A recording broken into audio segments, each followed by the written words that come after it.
It's Mathieu Van Der Poel that takes the elite men's world title and the crowd go wild. Salut à tous et bienvenue dans l'épisode 4 du podcast hors catégorie avec vos hôtes habituels Anto et Hugo qui se préparent pour leur saison des courses. On va attaquer par les résultats de ce gros mois de classique. Donc on s'est quitté, dernier podcast, la veille de À travers la Flandre. Et du coup, à travers la Flandre, le gros résultat, c'est surtout que Wout van Aert s'est blessé très sérieusement. Donc il était out, il est out depuis. Et on a passé sur le round 2, le Tour des Flandres, où vos superbes hôtes, Hugo et moi-même, avons participé aux 160 km sous une belle météo flandrienne. Et avant d'aller voir les pros, donc du coup, on s'est quand même bien amusé le dimanche. Je vous donne les résultats. Donc c'était Mathieu Van Der Poel devant Luca Mozzato et Nils Politt. Pour résumer le truc avec à travers la Flandre où il y a la chute donc de Van Aert qui n'est même pas là, tu as quand même Pedersen qui s'amoche quand même relativement bien. Après, à quel point c'est handicapant, bah, ça on saura vraiment jamais. Mais et bon, quand même, il qui, s'est pris une belle et qui perd Stuyven quand même dans équipe les à Stuyven, coéquipiers. effectivement, qui aurait pu effectivement faire une stratégie d'équipe et faire un peu s'épuiser Mathieu Van Der Poel. Donc d'un, il perd Stuyven. De deux, il est quand même amoché. Et de trois, il court n'importe comment. Donc ça aide Surtout. vraiment pour le plus gros Ouais, adversaire de Van Der Poel. Donc forcément qu'à partir de là, il y avait Van Der Poel largement au-dessus, du coup. Peut-être moins fort qu'à Roubaix dont on parlait tout à l'heure, mais quand même nettement au-dessus de tout le monde, surtout techniquement, parce que c'est quasiment le seul à passer le Koppenberg, parce qu'ils sont trois à passer. Pedersen qui passe péniblement. et Euh, Jorgensen, assez surprenant aussi. Jorgensen qui passe Que- hyper bien, mais je pense qu'il se flingue bien et après il a plus trop, il a rien parce que il perd rapidement beaucoup de temps après derrière ça. Mais voilà, du coup, c'est un peu dommage pour la course, tous ces événements qui sont passés avant. Après, est-ce que ça aurait changé fondamentalement le résultat? Je suis pas sûr que quelqu'un de toute façon aurait pu battre Mathieu Van Der Poel cette année. Avec deux gros Lidl, peut-être que la stratégie aurait été un peu différente. Voilà, bon, peut-être que Pedersen Et ils aurait. perdent Kirch aussi, donc Oui, ça fait Deux un gros peu. Lidl plus un Wout. Enfin, je me Ah. souviens bien du débat qu'on avait quand même. Bon, on voyait Mathieu un petit peu au-dessus, mais on le sentait. On avait dit justement qu'il était peut-être un petit peu moins dominateur. Bon, c'est sûr que là, effectivement, à partir du moment où tu perds deux Lidl et Wout, ah oui, non, de son charme. Ouais, et puis voilà. là, il a attaqué sans vraiment attaquer. Il a vu Non, qu'il y avait une opportunité et qu'il était le seul à passer, donc il a accéléré à ce moment-là. Et puis derrière, c'était terminé. Donc ça nous a non, encore fait une course où Mathieu attaque, enfin, où un des leaders attaque à 45 bornes de l'arrivée. Derrière, ça s'enterre tout seul parce que 45 bornes, bon, peut-être au Tour des Flandres, c'est peut-être celui où tu peux le moins rentrer. Mais les autres, on va en parler après, c'est quand même. Ça fait un peu les mêmes physionomies de course, quoi. donc pas trop surpris du vainqueur. Peut-être surpris du podium par contre. Je Il y pense que c'est. avait. C'est la Ouais. course où Matthews se fait déclasser, hein. Ouais. Voilà, et jusque à l'arrivée, c'est Bettiol et Teuns qui sont 2 et 3, jusqu'ils se font battre à toute fin. Ah oui. Mais oui, ils sont tous les deux et Oui, ça oui, remonte ils sont derrière. battus. Ouais. Mais ouais, je pense que dans des conditions un peu moins dures, parce que c'était quand même sacrément abominable, ou alors avec une meilleure stratégie de course de Pedersen, peut-être qu'on n'aurait pas eu le même podium. Mais là, effectivement, il y a pas eu match, quoi. Je crois qu'il gagne quoi, avec une 40 d'avance, un truc comme ça? Non, une? Je sais plus combien il Oui, gagne. il était Non, je large. crois que c'est une 40 parce qu'il avait 3 et à la fin, il a quand même fait une belle Ouais. hypoglycémie, hypothermie, hypo tout ce qu'on veut. Et l'avantage a bien fondu. Anto, un truc à rajouter avec ton petit prono Bétiol qui est pas passé loin? Qui est vraiment pas passé loin. Non, rien à rajouter. Je pense que bon, à partir du moment où il n'y a pas eu voilà, une course qui a été passionnante. Mais voilà, ça a été, enfin, la course passionnante a plutôt été derrière, justement, avec les contre-attaquants et le 2 3e groupe. Finalement, ça a roulé, mine de rien. Si on enlève Mathieu, derrière, c'était quand même très intéressant. parce qu'il y avait trois petits groupes qui se roulaient les uns sur les autres, et finalement, avec des classements inattendus, on a vu voilà, Jorgensen quand même complètement exploser, on a vu voilà, enfin, une deuxième surprise, et Mozzato, ouais, c'est quand même Ouais. la surprise. Donc non, si on enlève Mathieu, derrière, c'était quand même assez intéressant. Bon, on continue alors, du coup, c'était pas malheureusement, c'était pas le monument le plus intéressant cette année, quoi. On Bon, passe on peut sur passer Roubaix, celui quoi. d'après alors, hein. On peut passer sur Roubaix. Bon, je rappelle rapidement les résultats. Pour la deuxième année consécutive, en premier, Mathieu Van Der Poel et en deuxième, Jesper Philipsen. Et Mats Pedersen a quand même réussi à finir troisième. Encore moins intéressant là que sur Roubaix que le Tour des Flandres. Parce qu'autant au Tour des Flandres, on sent que bon, Mathieu Van Der Poel était au-dessus, mais on se dit qu'avec une meilleure stratégie d'équipe, voilà, un Wout van Aert qui était là, comme on le disait tout à l'heure, des Lidl un peu plus, enfin, un- des Lidl là, et avec une bonne stratégie, autant on sentait qu'il y aurait pu éventuellement, là, concrètement, Wout van Aert ou pas Wout van Aert, Alex Kirch et Stuyven, là ou pas là, on sentait que Mathieu Van Der Poel était tout simplement largement au-dessus, et que il a plié la course, il a clairement plié la course, et on sentait que c'était lui le plus fort, et que clairement sur Roubaix, on peut faire ce qu'on veut, mais là, à l'heure actuelle, ça fait 2 ans qu'il démontre qu'il est une classe au-dessus sur cette course. Donc, Il a attaqué au 60e, donc il a attaqué avant le secteur sur lequel était envisagé qu'il attaque, quoi. Donc il a même réussi à surprendre tout le monde sans se mettre vraiment mal, quoi.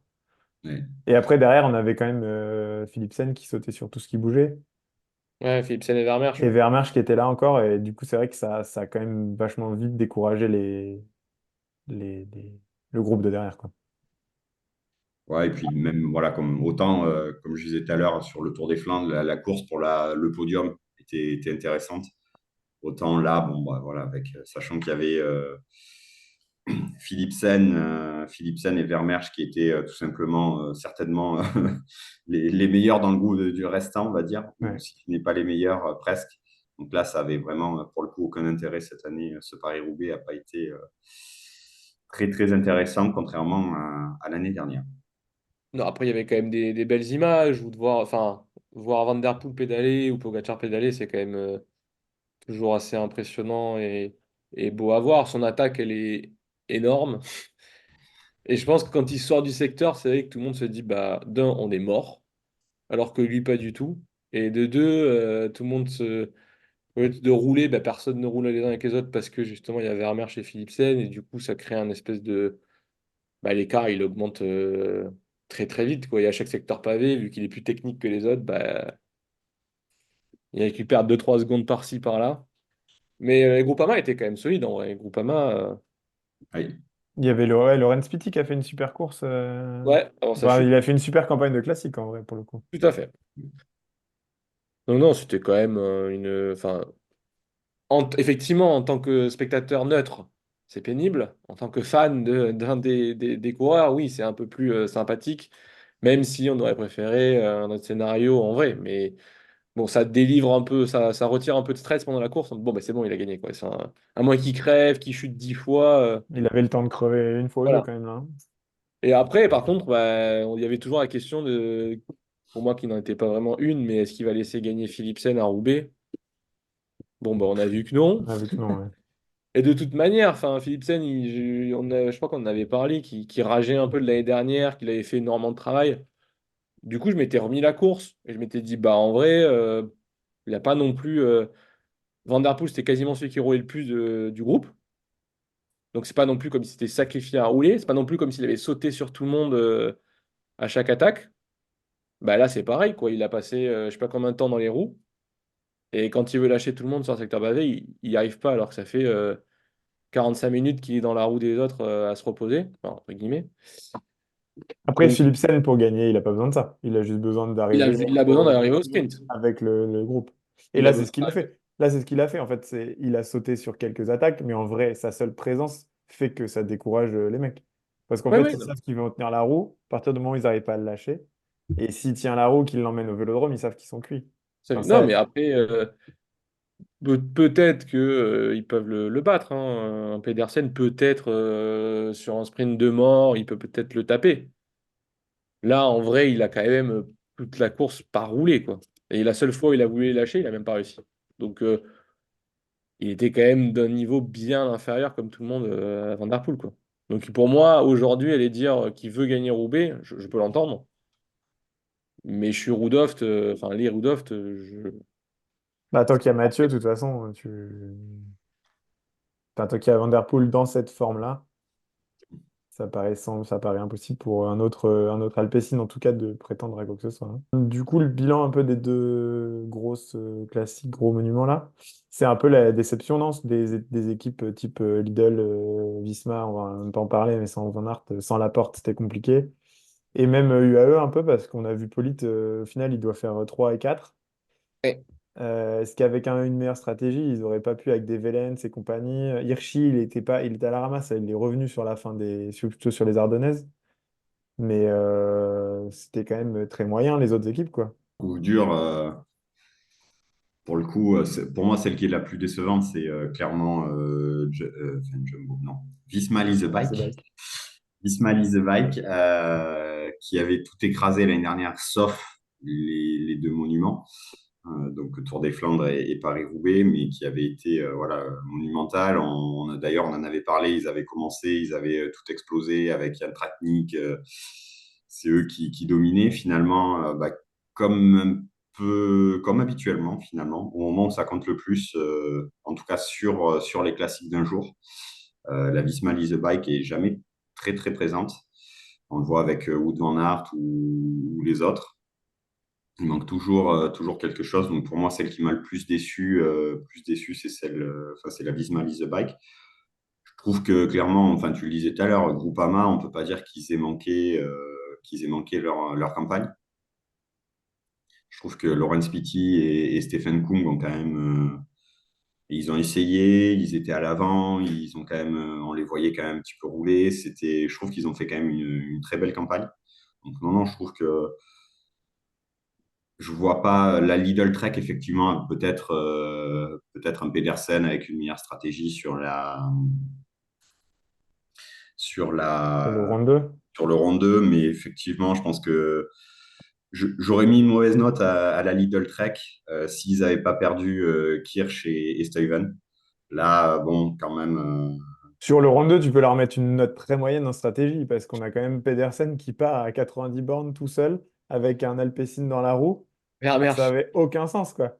Ça avait ouais, vraiment mais aucun sens. regarde, l'année dernière, il avait fait ça et on avait dit bravo, il a anticipé et il a arrivé à tenir. Donc, l'année dernière, on avait salué ce coup-là. Bon, là, concrètement, la problématique, c'était qu'il avait Vermeersch dans la roue, ça c'est sûr. Je pense que c'était pas la bonne chose à faire, mais après, d'un côté, s'il tombe pas sur un Mathieu Van Der Poel aussi fort, que par exemple, il revient et il se retrouve devant avec Van Der Poel et Vermeersch, bah, on aurait dit c'est un coup de génie. Donc, c'était pas la bonne chose à faire, clairement. Stratégiquement, c'était mal joué. Après, est-ce que finalement, il se sentait peut-être déjà pas suffisamment de remis de sa chute et il se dit, bah, de toute façon, il Il faut que pense, j'anticipe parce que ouais. clairement, je sais que je ne tiendrai pas la roue. Donc, autant essayer d'être devant. Ça, alors, s'il n'avait pas chuté, honnêtement, j'aurais été peut-être un petit peu plus sévère avec lui. Le fait qu'il ait chuté, parce que la chute était vraiment Ouais, très, ouais. très violente, clairement. Je pense quand même qu'il devait avoir bien, bien mal de partout dans le corps, pas aux jambes, mais suite à cette chute. Donc, anticiper dans le. Enfin, c'est facile à dire quand on est dans le canapé en disant il a fait une mauvaise stratégie. Je pense que on était à l'hôpital 2 jours avant et qu'on a mal de partout, anticiper, c'est peut-être pas une mauvaise chose. Après, je me dis qu'il y a encore une fois, moi je compte trop sur les directeurs sportifs, quoi. Je me dis que le Non, non, mec, il mais voit bien, en fait, il voit bien qu'au bout d'un moment, ça sert à rien. Je peux comprendre qu'il essaye ses stratégies, mais insister aussi longtemps, bah, 20 bornes, c'était un peu long, ouais. sachant qu'il voit que peut-être qu'il part, il se dit, bon, ben, je pars avec un coup, il y a peut-être un ou deux gros, typiquement un UAE ou un autre qui va me rejoindre. Là, s'ils partent à deux trois, même s'il y a un Alpecin qui traîne, ils ont quand même plus de chances. Partir tout seul, insister, insister, insister pendant 20 bornes, quand derrière, ils voient que les autres, ils se frisent la moustache en attendant de le cueillir. Voilà, moi je me dis c'est surtout ça. C'est bien de tenter. Je suis pour le coup des points bonus pour avoir tenté, pas de problème. Mais des points de malus de ouf d'avoir tenté aussi longtemps en voyant que tu rentrais la tête droit dans le mur. Et c'est ce qui s'est passé. Il avait pris un gros mur une fois qu'il s'est fait rattraper, quoi. Ah Ça oui. s'appelait le Koppenberg. Déjà l'année dernière, il avait dit je ne peux pas suivre la roue de Pogačar, de Van Aert et Van Der Poel quand ils attaquent. Donc j'essaie d'anticiper. Donc c'est ce qu'il a essayé de refaire, je pense, en plus avec les aléas de la chute. Par contre, effectivement, moi, je suis assez d'accord que quand il voit que ça prend pas, que ça part pas, qu'il a le Plessine dans la roue, qu'il roule un peu avec lui pour lui faire plaisir et justifier que derrière, c'est pas l'équipe de Van Der Poel qui doit rouler, je crois qu'UAE roule un tout petit peu ou un truc comme ça. Je pense il lui fallu se relever. Alors, est-ce que ça a changé fondamentalement la course? Je pense pas. C'est pour ça que je trouve que tu es dur avec les autres équipes parce que de toute manière, peu importe qui on aurait foutu, à part Pogacar, je vois pas qui aurait pu battre Van Der Poel ni sur le rond 2 ni sur Roubaix. Même avec Van Aert, même avec machin, enfin, surtout sur Roubaix, La flèche Brabançonne, juste pour parler de Taban Pils. Ouais, c'est sympa cette la course. victoire de Cosnefroy quand même. C'est la dernière flandrienne slash Ardennes. Enfin, C'est la c'est transition, c'est la la transition. transition, une transition parfaite. Bon, on peut en parler rapidos, À Anto. Cos- ça donne Cosnefroy, Dylan Teuns et Tim Wellens. Je sais pas si Cosnefroy aurait gagné si c'est Van der Berg, non, comment il s'appelle le mec de IF là? C'est pas Marine Van der Berg? Ouais, c'est ça. C'est ça. Et même il a dit j'ai fait n'importe quoi, je sais pas pourquoi j'ai fait ça, je me suis retrouvé. En fait, c'est vraiment genre le relais qui saute et du coup tout le monde se regarde et il se retrouve de l'autre côté de la route et du coup il fait bah J'y je vais. tente quoi. Et je comprends en vrai, en plus t'es là, tu te dis bah je pense qu'il Tu voilà. comprends parce que tu t'identifies. Oui, je me dis en fait, je me dis qu'est-ce que j'aurais fait à sa place? Alors peut-être hyper plus rapide que tout le monde, mais tu te dis j'ai quand même 10 15 mètres qui sont gratos, tu vois que ça se regarde encore. Bah autant continuer à rouler, je suis à 2 bornes, s'il se regarde encore un peu. Voilà. Victoire de Cosnefroy qui au sprint leur a mis une sacrée Puis ouais. Voilà. Honnêtement, c'était une belle course avec que des coureurs d'un bon niveau.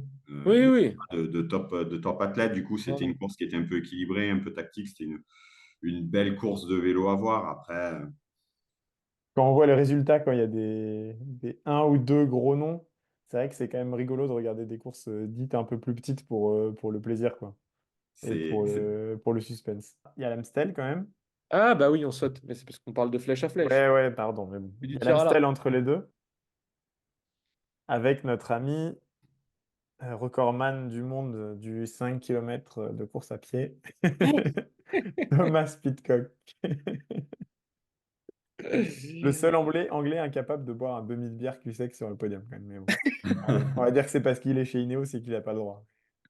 il Donc y a devant Hirschi, pardon, je finis juste le podium. Donc c'est Pidcock devant Hirschi, qui a été un petit peu sa course de réveil. Et Tish Benoot. Pareil, Tish Benoot, qui a quand même a été assez moyen. Pour le coup, c'est un coureur que moi j'aime beaucoup, qui a été assez moyen sur les courses d'avant, quoi. Et c'est marrant parce que quand je regarde les notes, parce que du coup j'avais pris les notes avant dans les favoris, il n'y a aucun. J'avais mis Ayuso, Illy, Mathieu Van Der Poel, Jorgensen, Cosnefroy et Schelmose. Donc je m'étais quand même bien ramassé. Non, bah c'est c'est une course qui lui va bien en vrai. Pidcock, il est quand même meilleur sur les Ardennaises que les Flandriennes, donc ça lui va bien. Bon, encore une fois, il y a Pogacar dans la course, personne n'aurait gagné. C'est un peu le truc de. Et tant mieux qu'il ne soit pas sur toutes les courses, comme Van Der Poel, mais on va dire que Pogacar, s'il fait n'importe quelle Ardennaise, il la gagne. Et Van Der Poel, s'il fait n'importe quelle Flandrienne, il va la gagner quasiment. Donc c'est bien qu'il soit pas sur toutes les courses et du coup, c'est très bien pour Pidcock parce qu'en vrai, l'année où il perd face à Van Aert, la photo finish est quand même bizarre. Donc je suis content pour lui. C'est pas mon coureur préféré, mais c'est quand même un bon coureur. Donc, et puis il a été audacieux et voilà, donc bravo à lui. Ça a été ouais, il a bien joué clairement stratégiquement. Pour le coup, il a senti le bon coup, il est allé après, il a senti que c'était le bon coup, donc il est allé dans un deuxième temps, donc il a quand même bien senti. Alors, je ne sais pas si c'est lui ou c'est un directeur sportif, mais en tout cas, il a bien senti la course. Euh, Après, derrière, il a toujours été, on sentait qu'il maîtrisait son sujet. Il n'a pas usé trop de force, mais il était toujours au bon endroit au bon moment. Non, ça a été, honnêtement, ça a été une très très belle course. Après, je pense que derrière, certains se sont un petit peu trop enterrés en regardant Mathieu Van Der Poel, justement, qui tout le monde pensait qu'il allait poursuivre sur sa lancée des Flandriennes. Et je pense que certains se sont un peu enterrés en se disant, bon, bah, de toute façon, les Alpecin vont rouler, Mathieu va attaquer, je vais essayer d'attaquer, enfin, de prendre la roue de Mathieu Van Der Poel. Et finalement, après, j'ai trouvé justement un Van Der Poel un peu. Alors, je ne sais pas si c'est une décompression mentale, mais en tout cas, à la fin de cette course-là, je me suis dit, oh, il n'a pas voulu. Il a voulu se garder pour Liège-Bastogne-Liège parce qu'on ne l'a pas senti. Alors, il était peut-être un petit peu moins bien, un petit peu moins concerné mentalement. En tout cas, je ne l'ai pas senti avoir trop envie comme on peut le voir sur d'autres courses.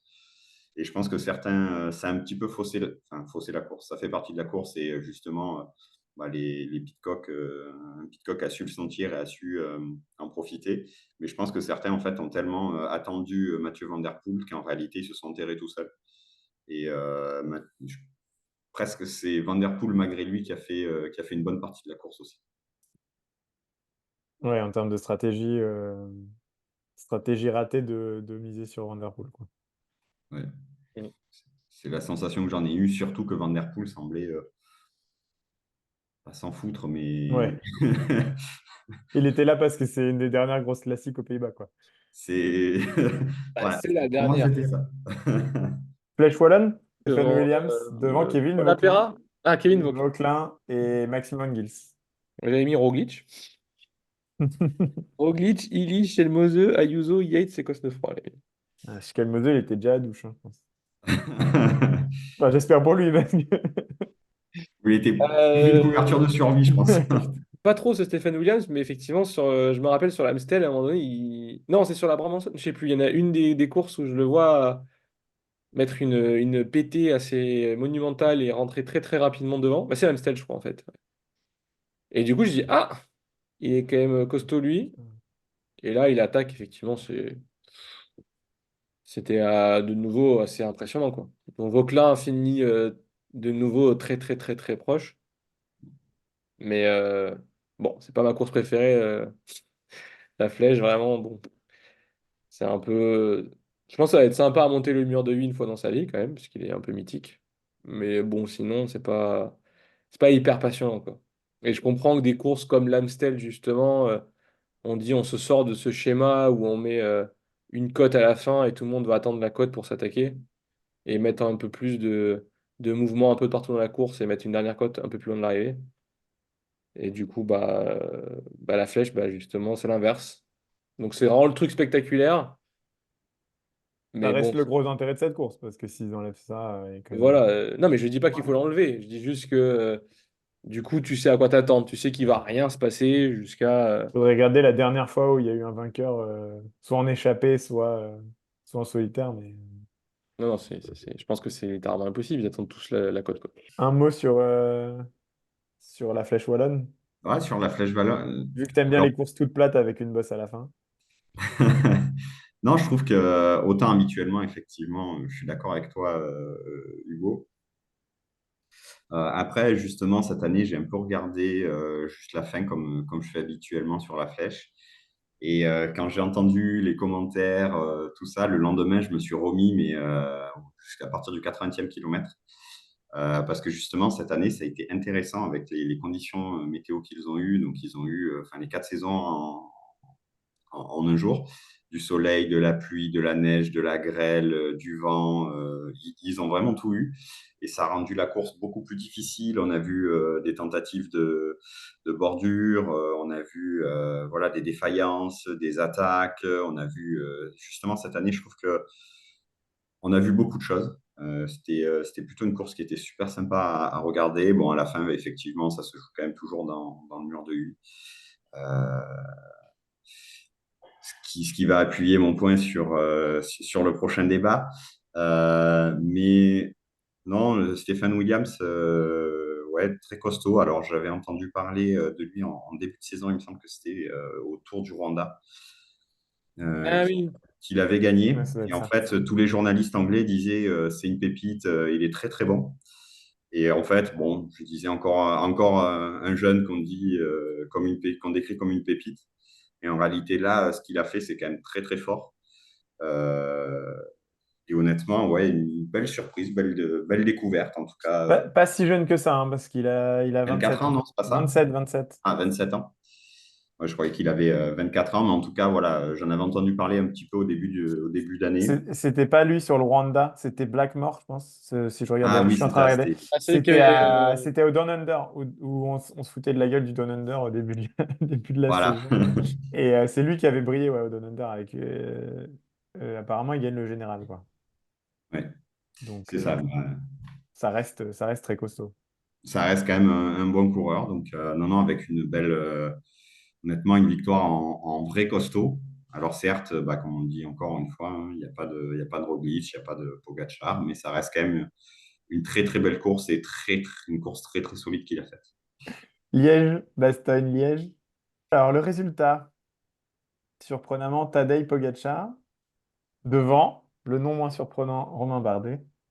Et Mathieu Van Der Poel, qui apparemment était sur la start list. On l'a pas vu, mais il était là. Il règle le petit groupe d'arrivée, le petit groupe au sprint. Même lui était surpris d'être sur le podium. Encore une attaque à 35 30K, roues après. ouais, 35 dans la redoute.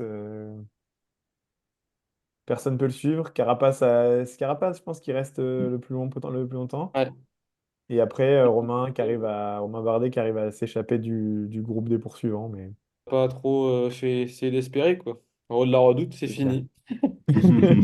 Euh, Non, mais de toute façon, on le savait, une fois qu'il. Enfin, on savait qu'il allait attaquer, on savait que. Voilà. Ça savez où? Donc, on savait où. Donc, encore une fois, c'est pas surprenant. C'est toujours aussi impressionnant, par contre. Mais non, je savais qu'une fois qu'il a attaqué, qu'il n'y a personne dans la roue, ben, on sait qu'il va tenir. Et puis, il a progressé, je trouve, par rapport à ça, où avant, il partait, mais il était moins impérial quand il partait que maintenant. Peut-être aussi parce que ses adversaires ont compris que ça ne servait à rien, donc il lâche mentalement un peu. Mais avant, quand il partait, c'était moins décisif comme là, où on sait l'écart va faire que monter, que monter, que monter. Donc voilà. Après, du coup, bon, il était devant et l'écart ne faisait que grimper. Donc c'est effectivement pas très passionnant comme les Stradés, comme Roubaix, comme les Flandres. Même si les Flandres, il y avait quand même un petit doute de temps en temps parce qu'avec les C'est conditions ça qui est météo. bien au Flandre, c'est qu'il peut se passer plein de choses. Bah, à Voilà, Roubaix aussi, il peut y avoir plutôt les ennuis mécaniques ou les chutes. tout à Mais fait. Mais là, bon, à part une chute, on voyait pas trop comment ça pouvait changer. Après, effectivement, Bardet et les Français, de nouveau, plutôt bravo à eux, en vrai. De nouveau, ils ont été encore hyper solides. Et Van Der Poel, oui, on ne voit pas de la course quasiment. À part quand il y a cette fameuse chute à 100 bornes de l'arrivée où j'ai pas trouvé non plus que c'était hyper fair play. fair play surtout des Israël, je crois, de mémoire. Tout à Surtout fait. pour faire quoi derrière? En vrai, c'est moi ce qui m'énerve particulièrement. Autant UAE qui roule, mais ils veulent rouler fort toute la journée. C'est une chose. Mais Israël, pourquoi vous roulez comme des fous, quoi? Donc Et voilà, c'était c'était pas très pas. très. Il y a eu des justifications comme quoi ils s'étaient mis en place, ils avaient commencé à attaquer, à Oui, bon. rouler, machin, mais bon.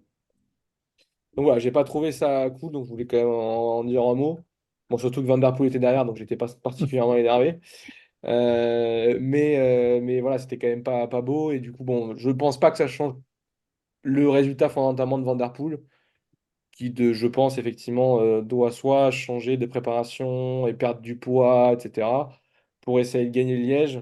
Mais quoi qu'il arrive, s'il y a un Pogacar dans la course, ou même, je pense, un Evenepoel, ça va quand même être sacrément dur d'aller chercher Liège.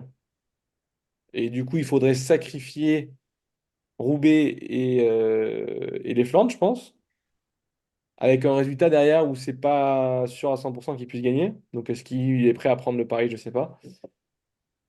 Mais voilà, c'était juste, ça a un peu joué dans Son la balance. père, il y a eu une interview de son père qui disait, bon après c'est pas lui, mais qui disait que il n'était pas trop pour, en tout cas lui, exactement Ouais. pour ce que tu dis, parce que les résultats sur Liège est incertain, même s'il fait tout le taf qu'il faut. Hmm. qu'il y a certains voilà, profils qui sont beaucoup plus faits pour Liège et que lui, ce serait vraiment se transformer complètement pour ça, quoi. Ouais. Bah, on a vu Philippe Gilbert qui a fait l'inverse, quoi, et ça a pris Ouais. quoi, 5 ans ou 7 ans sans qu'il gagne de trucs, quoi. Donc, Mais que c'était plus voilà. facile de faire ce changement-là. Oui, L'inverse, c'est plus facile. Ouais, c'est tout à ça. fait, oui. Bon, Plutôt que voilà. Mathieu, voilà, essayer de gagner Liège, quoi. Résumé des deux, trois courses à étapes qu'il y a eu. Le classement général du Tour du Pays Basque, c'était donc Juan Ayuso, Carlos Rodriguez et Mathias Kelmose. Une des questions que j'allais vous poser plus tard, mais vu que tu insistes sur Carlos Rodriguez, vu qu'il gagne le Romandie, avec un grand Egan Bernal, mine de rien, est-ce qu'il n'y a pas Ineos qui est en train un petit peu de se réveiller là Bah, on en avait parlé la dernière fois avec Anto qu'on comprenait pas pourquoi il nous faisait essayer de faire monter Pitcock sur les grands tours, alors que bah, clairement, coureur de classique, il gagne l'Amstel par exemple, et je pense que dans les Ardennaises, il peut faire d'autres résultats. Mais pour moi, oui, ils ont Carlos Rodriguez. Je sais pas comment il fait l'année dernière au Tour de France, mais il fait quand même un bon classement. En plus, il est quand même dur au mal parce qu'il se prend quand même une sacrée boîte où il est en sang et il reste, il continue et il finit bien. Il gagne une étape. Et gagner une étape avec des Vingegaard et Pogacar en montagne, c'est solide. C'est l'étape où Vingegaard est dans la roue de Pogacar dans la descente, là où il fait n'importe quoi. Donc moi, Enfin, clairement, celle-là c'est... d'étape, s'il n'y a pas la moto qui freine Oui, Pogacar, jamais il bon, a gagné. de nouveau, c'est circonstances de course, mais il est là, quoi. C'est le troisième larron, le troisième gus du truc, quoi. Donc non, pour moi, c'est clairement, je pense, celui sur qui Ineos devrait miser. Mais il y a toujours des rumeurs sur un départ chez Movistar qui traînent sur lui. dès qu'il y a un Espagnol qui marche, de toute façon. Voilà, mais non, pour moi, il devrait miser sur lui. Egan Bernal, Je regardais un petit peu l'équipe là, il a quand même 23 ans, Rodriguez, donc il a ouais, il est encore le hyper temps de. jeune. Voilà. Et ils ont une équipe monstrueuse, Ineos, si vraiment ils veulent, sur les grands tours. Parce que bon, Geraint Thomas, il sert plus à grand-chose, mais il peut aider un peu. Je l'aime beaucoup, hein, mais bon. Et il y a des Thymen Arensman quand même. Ouais, Et les autres ont Egan Bernal et d'autres qu'on vient de parler, quoi. Tu as un Ghana pour la plaine qui est pas mal. Pas c'est mal. pas mal. Qui est pas mal. Et t'as quand même voilà, quelques gros noms, quoi. Donc Non, ça non, mais fait, ça fait une pour moi, belle il faut équipe, miser sur même lui. si Rodriguez n'est pas. Voilà. Peut-être pour moi, c'est un des prétendants à être le premier des noms extraterrestres si on enlève Pogacar et Vingegaard, quoi. Ah non, mais clairement, pour moi, ils doivent miser sur lui, puisque sur Bernal, sur les dernières saisons, et même cette saison encore, c'est lui qui donne le plus d'assurance. Il est encore jeune. Je suis content d'en voir Bernal à un bon niveau, mais non, non, il faut miser sur Rodriguez. Enfin, Pense c'est pour les classements généraux, c'est lui, on en parlait la dernière fois, c'est lui sur lequel il faut s'appuyer. De là, est-ce qu'il est capable de gagner un tour, une Vuelta certainement, un Giro et un Tour, est-ce qu'il en a les capacités? J'en suis moins sûr. Après, c'est un coureur qui est, par contre, on ne peut pas lui enlever la régularité. Pour moi, c'est plus un coureur, entre guillemets, à la Bardet, où c'est un coureur qui est monstrueux, qui est très, très, très, très, très bon. Mais il va toujours tomber pour moi sur quelqu'un de meilleur. Enfin, aujourd'hui, il a quasiment le même âge qu'un Remco Evenepoel. Donc, en fait, il y a un an d'écart.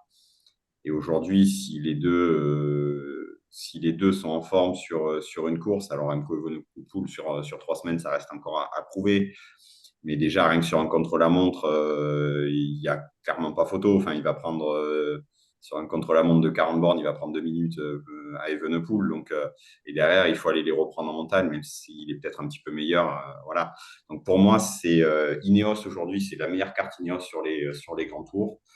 Maintenant, c'est un profil à la Romain Bardet, c'est-à-dire que c'est un excellent, excellent coureur, mais il y aura certainement toujours quelqu'un qui sera au-dessus de lui. Est-ce que du coup, la grosse chute du Tour du Pays Basque a rebattu un petit peu les cartes pour la suite de la saison? après, quand tu regardes qui est tombé, quand même, C'est c'est pas pas les dur. plus adroits à vélo, tous, quoi. Oui, après là, la moitié se fait emporter. Enfin, Non, là, non, mais dans on est cette d'accord. allure-là, c'est peut-être le premier qui est fautif, pour le coup. Et je sais plus qui était le premier, mais c'était pas Remco. Non, Non. Remco, il passe derrière, il Il saute passe le derrière, il saute, ouais, coup. voilà. Donc, bon. Mais c'est quand même pas les plus adroits à vélo qui sont tombés. Vingegaard, j'ai du mal à le considérer comme adroit pour autant. Enfin, il n'arrive D'accord. pas à faire du vélo sans les mains. On peut dire Roglic, qu'il n'est pas du tout à droit, Roglic, même. c'est pas beaucoup mieux, même si c'est Non, amélioré. non, mais pour le coup, Vingegaard, il descend vraiment bien, tu vois, genre, sans être adroit, il descend bien. Alors, il descend peut-être Oui. comme un fou, et peut-être mais il n'est pas en maîtrise de son vélo, mais qu'il arrive du coup à descendre vite, j'en sais rien, mais un peu comme quelqu'un qui descend vite à ski sans trop savoir ce qu'il fait. Peut-être, hein, j'en sais rien, parce que quand tu le vois descendre l'année dernière de nouveau dans la route de Pogacar, tu te dis, mais enfin, il a un problème, c'est pas possible de faire des trucs pareils, quoi. Mais c'est pas le plus adroit à vélo, Evenepoel non plus, on l'a dit tout à l'heure, Roglic c'est pareil, Jay Vine, bon, bah, malheureusement, c'est peut-être le moins adroit. Du coup, il est KO un bon moment, je pense, hein. Mais du coup, est-ce que ça rebat les cartes? Je pense que Pour oui. principalement, on va pas se mentir, on parle du Tour de France là. On parle du Tour de France. Est-ce qu'il va le faire déjà? Je sais pas. Parce que j'ai vu récemment des trucs qui disaient, bah, en fait, il va rater le stage en altitude ou à TID, là, je sais pas quoi, là. Donc il va rater son stage, il va lui rester un mois de prépa pour préparer le tour. Est-ce que c'est suffisant? C'est comme la chute de Pogacar l'année dernière à Liège. Oui, ça a rebattu, et c'était moins grave. Ça a quand même rebattu les cartes du Tour de France fort, quoi. Donc là, je sais même pas s'ils va le faire en vrai. Alors, j'ai deux trucs à dire sur ce que tu as dit. Un, est-ce que vraiment c'est à cause de ça que Pogacar n'arrive pas? Non, Je suis pas sûr. Et deux, est-ce qu'un double vainqueur du Tour, tête d'affiche de son équipe, puisque en plus Roglic s'est barré, est-ce qu'on peut ne pas l'aligner au Tour, même s'il est qu'à 85-90%? Ça, oui. Tu penses qu'on Parce peut ne pas l'aligner? qu'en fait, pour moi, si ça avait été une méforme, une simple méforme, on parle de la sécurité, il faut être très prudent avec la santé, tout ça. Clairement, parce qu'on ne sait pas les séquelles, on connaît les séquelles physiques, mais on ne connaît pas les séquelles mentales. Est-ce que derrière, il va être capable de refrotter dans un peloton correctement, redescendre rapidement Je comprendrais, même bien qu'il soit double vainqueur du Tour, qu'il ne le mette pas eu égard à la gravité quand même de sa chute. Alors, c'est pas un coureur que j'apprécie, mais malheureusement, enfin, là, clairement, on peut que souffrir avec lui en tout cas, parce que clairement, c'est pas une chute anodine et pour tous, hein, vraiment. Euh, Moi, je pense que effectivement, si ça avait été une méforme, effectivement, c'est pas possible. En revanche, là, pour la sécurité, pour sa propre sécurité et pour s'il a 20% qu'il est lâché dès le premier col, en fait, autant ne pas avoir le double vainqueur du tour et de dire, ben, en fait, il est tombé, il a perdu sur chute, on se reconcentre sur l'année prochaine. Même en storytelling, tu vois, ça va Ouais. beaucoup mieux que de le voir lâcher dès le premier col et qu'il abandonne au bout d'une semaine. Ok, je peux comprendre ton point et je pense que je ferai la même chose. Après, je suis pas sûr que ce soit le point de Visma Leasebike, mais on avisera, hein, à ce moment-là. Ouais, mais enfin, Vingegaard, alors peut-être qu'on est un peu trop français pour ça, mais c'est pas la star internationale, c'est pas lui qui attire les jeunes sur le vélo. Ok, c'est le Au double Danemark, en vainqueur tout du cas, Tour. si, mais pas peut-être pas le reste Au, du au monde. Danemark, si, mais est-ce que c'est vraiment lui qui attire les jeunes sur le vélo? Les jeunes, ils vont plutôt parler d'un Wout van Aert, D'un d'un. Matteo Jorgensen. Non, mais concrètement, effectivement, la même chose, un Wout van Aert, je vise mal Iseback, je pense le verrait autrement qu'un Ouais. Vingegaard, parce que Vingegaard, clairement, oui, au Danemark, c'est un phénomène. Franchement, nous, en tant que Français, que Vingegaard soit là ou pas là, honnêtement, ça nous fait. Au contraire, même, parce qu'on se dit qu'il y aura soit la place pour Pogacar qui a regagné les cœurs en gagnant pas, soit la place pour quelqu'un d'autre, du coup. Ouais. Bah, je trouve qu'un Roglic a, par exemple, plus d'impact dans le vélo qu'un Vingegaard. Vingegaard, c'est un coureur qui arrive, qui gagne, qu'on ne sait pas d'où trop où il sort. Il n'y a pas de story. Le storytelling est difficile. Il sort de sa Roglic, poissonnerie, on le sait très bien. Le storytelling, il est là, hein. Roglic, bah voilà, ancien très bon sauteur à ski, qui est besogneux, qui a toujours été proche, un peu le perdant magnifique. Voilà, aujourd'hui, je trouve que Roglic a fait plus écho au monde du vélo qu'un Vingegaard, malgré la stature et la carrure qu'il a. Je le trouve de plus en plus à l'aise, mais voilà. Après, on verra ce que choisira Visma Leasebike, hein. En plus, mentalement, comme le disait Anto, bah, c'est les chutes comme ça. Je pense qu'on ne se rend pas compte, mais je pense que ça va être vraiment très dur à s'en remettre. Et est-ce qu'il va venir sur le tour? Je sais Par pas. contre, une chose qui peut être super intéressante pour lui, c'est si jamais il arrive à retrouver le niveau qui était le sien. Le fait que Wood van Aert ne fasse pas le Giro, se soit blessé, ne fasse pas le Giro, il pourra compter sur un équipier qui aura quasiment pas couru, qui aura faim, qui est monstrueux. Et si jamais il est à son niveau, Vingegaard, je pense que le fait que Wood van Aert ait chuté, par contre, ça peut être un gros point positif pour lui. C'est vrai que Wout, on l'oublie, mais entre je rate la saison de CX pour les Flandriennes qui nana, puis je fais les Juste Flandriennes. un tout petit truc par rapport au Tour de France, c'est qu'on est quand même en année olympique Ouais, c'est ce que et j'allais que dire. le parcours des JO, je pense que Van Aert, il a un petit œil dessus, que c'est une semaine après la fin du Tour. Sachant Hmm. que Mathieu Van Der Poel a dit que clairement, il allait faire comme la première année, il a fait le Tour, qu'il y allait pour le sponsor, mais qu'il ne finirait pas. À mon avis, Van Aert, s'il va au Tour, je suis pas sûr qu'il fasse la troisième semaine, hein. Moi non plus, je suis pas. Enfin, je pense qu'il la fera parce que Visma va l'obliger, surtout s'il y a un bon classement de De Il va Vingegaard. Vingegaard. gagner le tour, il restera. Si c'est Mais sûr que s'ils vont jouer les étapes parce qu'il n'y a pas Vingegaard ou quoi, effectivement, il pourra abandonner. S'il y a une bataille, je ne sais pas, Vingegaard-Pogacar qui sont à 10 secondes l'un de l'autre, Il ne pourra pas. Mais je, ouais. je Van peux Aert, mettre les mains il à a couper fait... que Van Aert, il a fait beaucoup de sacrifices pour Visma. Je sais pas si, enfin, je sais pas comment est son contrat et je sais pas quel poids il a, quel impact sur les décisions. Mais je pense que les JO, c'est peut-être sa dernière chance de les gagner quand même. ouais, moi je suis d'accord que par Et que le contre c'est. profil est quand même, enfin, c'est très très orienté pour faire un Van Der Poel Van Aert quand même. Même si on ne sait pas ce que les Belges non plus veulent faire avec Remco, etc. Et d'autres, Surtout qu'ils sont que 4 par équipe, là, c'est ça? ouais, la stratégie des Belges va être intéressante. c'est clair. Déjà pour parler du Giro d'Italia. Sur les start lists, on voit qui les gars? Vous voyez qui faire un bon tour? Un que je vois faire une bonne course et à qui j'ai envie d'y croire, c'est Julien Alaphilippe. Alors, je ne parle pas de général, bien évidemment, mais je l'ai trouvé bien mieux ces derniers temps. Alors, effectivement, il a fait une petite campagne de classique un peu décevante, mais bon, on a su après coup qu'il avait fait avec une fracture. La dernière course là, qu'il a faite, bah, c'est le Romandie. Je l'ai trouvé très bien et qui montait en régime, un petit peu comme au début de saison au Down Under où il avait été très bien avant bah, justement de chuter. Et là, je retrouve un petit peu le Julien Alaphilippe enfin, d'il y a 3 ans, avant toutes ces chutes. Et j'ai bien envie de voir ce que ça peut donner parce que je trouve que il revient bien en forme. Donc, je pense qu'il peut faire quelque chose de bien. Croire aussi, alors ça va faire peut-être un peu cocorico, mais un Romain Bardet qui semble quand même plutôt bien en ce moment. Bah, il a fait deuxième à Liège, il a fait une belle course en Romandie aussi. Non, je trouve que voilà, c'est un petit peu les deux, on va dire, les Français que j'attends. Le Giro, c'est une course que j'aime, mais je trouve que finalement, d'avoir fait venir Pogacar, et contrairement à ce que j'avais dit avant, je trouve qu'en fait, ils se sont peut-être tiré une balle dans le pied parce que ce qui fait le charme et l'intérêt du Giro, c'est justement, c'est une course difficile, aléatoire.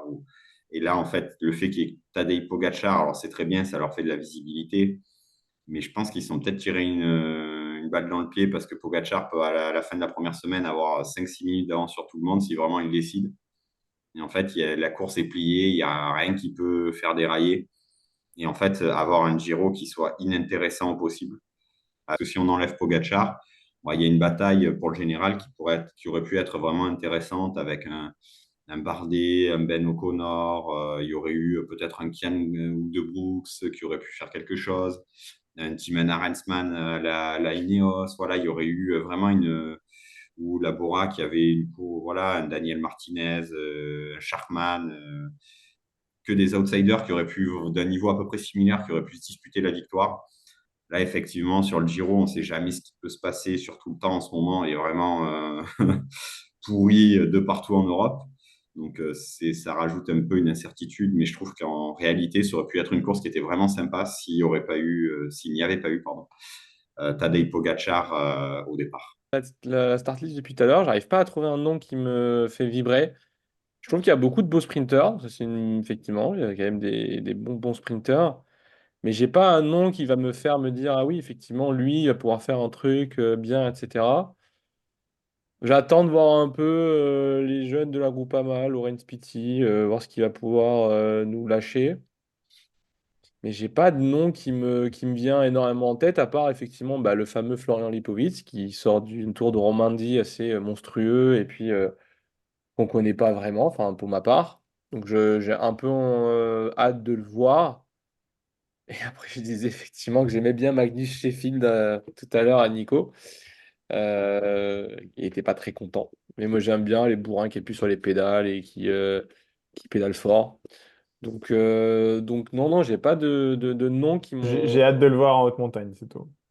Oui, non, mais c'est pas, je mise pas sur lui pour faire un truc extraordinaire, c'est juste que je l'aime bien. Et même en contre-la-montre, oui, il va être très fort, mais il va pas les gagner parce que bah il y a Ghana, il y a Pogacar, parce que je crois qu'il y en a un des deux qui est quand même un petit peu en montée sur la fin, donc non, il gagnera pas, mais il sera bien classé dans les CLF. Je m'étais noté. Aurélien Paré-Peintre. Je pense qu'il va pouvoir bien tirer son épingle du jeu, faire une voire deux étapes potentiellement. Donc voilà, c'est un peu celui que je m'étais noté. Mais il n'y a pas grand monde qui ressort, effectivement, à part une belle start list de sprinters. Je pensais pas qu'il y en aurait autant, mais ils sont quasi tous là, à part Philipsen, j'ai l'impression, quasiment. Parce que j'ai vu Ewan, Koy, Jacobsen, Merlier, quoi? Jacobsen, Jacobsen. Jacobsen, Caden et Groves. Milan, et Caden Groves. J'aurais plutôt identifié ouais, deux types de profils et j'ai un peu du mal à voir, hormis Pogacar encore une fois, qui va se détacher des types Bardet, Dani Martinez, qui sont quand même assez mauvais au contre-la-montre. Bon, peut-être Dani Martinez un peu moins. Oui, oui, mais bon, c'est pas Ghana, c'est pas, tu vois, Bien sûr, sur un il 35 roule, bornes quoi. tout plat, ils vont quand même perdre du temps. Ouais, mais il roule comparé à Bardet, il roule quand même. Oui. Bardet bosse beaucoup. Bardet, il a beaucoup bossé. Et, Bardet s'est amélioré, ouais. Oui, c'est oui. amélioré, ça, on est d'accord. Et après, et un autre profil, tu vois, voilà, type, bon, Tim Arensman, il grimpe quand même très bien, mais un Geraint Thomas ou un type un peu plus lourd qui est très bon contre la montre, comment ils vont se débrouiller, combien de temps ils vont perdre. Voilà. Ben O'Connor qui est un peu entre les deux, parce qu'il est quand même pas excellent non plus en CLM, mais bon, il était en forme en début de saison. Moi, je m'étais noté avec une petite étoile un Storer. Mm. Storer qui est quand même pas mal en Cannes. Par contre, l'équipe du AE, effectivement, ça fait un peu peur. T'as Maïka, Bjerg, Schartner, Ah c'est bah, ça déjà. va cadenasser, quoi. Ça va cadenasser. Ouais. Et Pogacar, il attaquera à chaque fois à 4 bornes de la fin. Il mettra 2 minutes et puis ça va être vite. J'ai peur. Moi, j'ai peur que ce soit ça le scénario, hein. Sachant qu'il y a une grosse étape de montagne au bout de 2 ou 3 jours. On va voir ce que ça donne. Je pense qu'en plus, il a tout intérêt à faire ça, un Pogacar, à Ouais. être très vite, avoir beaucoup d'avance au bout de la première semaine, d'avoir plié le Giro et en fait de commencer sa prépa parce que bon, les autres ne sont pas de son niveau, même s'ils sont très très bons, comme je disais tout à l'heure, mais ils ne sont pas de son niveau. Et en fait, avoir 5 minutes à la fin de la première semaine. Et ensuite, faire une semaine récup et une dernière semaine avec recommencer un peu des intensités, s'amuser un petit peu, voilà, pour préparer le tour. C'est fou de se dire ça quand même que le mec a quasiment le Giro plié et que, en plus, si on rajoute le fait que Vingegaard ne sera pas à 100% au tour, que là, ils utilisent un tour comme le Giro comme prépa pour le Tour de France, quoi. Ouais. Après, ça reste Pogacar. Est-ce qu'il est capable de faire ça? Je sais pas. Oui, dans, Oui. dans l'idée, je suis complètement d'accord avec toi, Anto. Il faut qu'il plie et après, il récup en des gros guillemets et puis il se prépare. Mais, euh, mais j'arrive pas à l'imaginer faire ça, quoi. Enfin, dès qu'il aura une opportunité d'aller gagner, il va gagner, quoi. C'est un malade, quoi, le type. Avec l'équipe qu'il a, ils vont pouvoir contrôler. Il va rester tranquille dans les roues des autres qui vont s'attaquer. Il va mettre une pilule à 300 mètres de l'arrivée. Il n'aura pas usé trop de force, quoi, hein. Et il aura gagné toutes les étapes s'il veut. Donc, j'aime pas dire ça parce que le vélo paraît tellement simple. Mais malheureusement, quand on s'appelle Tadej Pogacar et qu'il y a cette start list en face, le vélo, c'est quand même simple. On va écouter les pronostics pour le Giro d'Italia 2024.